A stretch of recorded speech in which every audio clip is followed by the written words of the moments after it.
Fear of eviction is a widespread problem during the pandemic. The federal eviction moratorium is expiring, and come January, payments will be due for thousands of renters. But for many people out of work, a hold on evictions was their only saving grace, and minorities are being hit the hardest. Nick Valencia reports.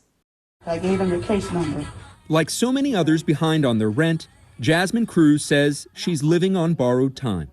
A federal halt on evictions is set to expire December 31st. Cruz, a single mother who owes her landlord 2 months of rent, was recently issued a warrant to pay it. Every day she wakes up expecting to be evicted. I'm 25 years old. I'm a single mother, and I try on my own. Off of like one income, it's not easy. I've been struggling. Now, with a 2-month-old son, no job, and unable to pay for childcare during the pandemic, she looks after her son full-time.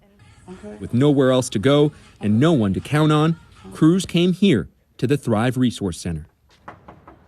Operated out of a makeshift office in an apartment complex, Monica Delancey helps those in Atlanta who are at risk of being evicted. All are either black or Latino, and Delancey knows their story well. They put me out last year to the date, with the Christmas tree on a cold day like this. With the Christmas tree.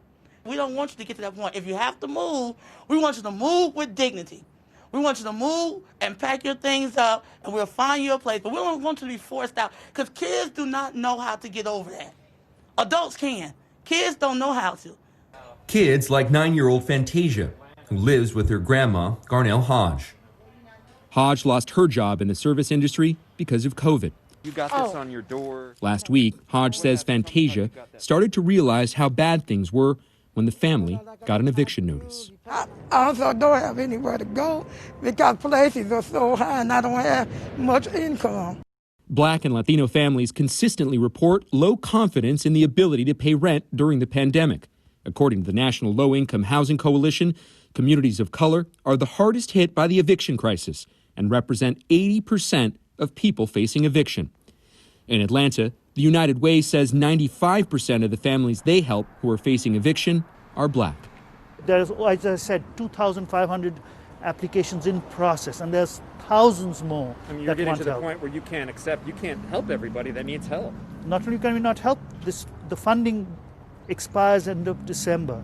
That is the biggest plea we have. If there's some way we can extend it so that we can keep helping families.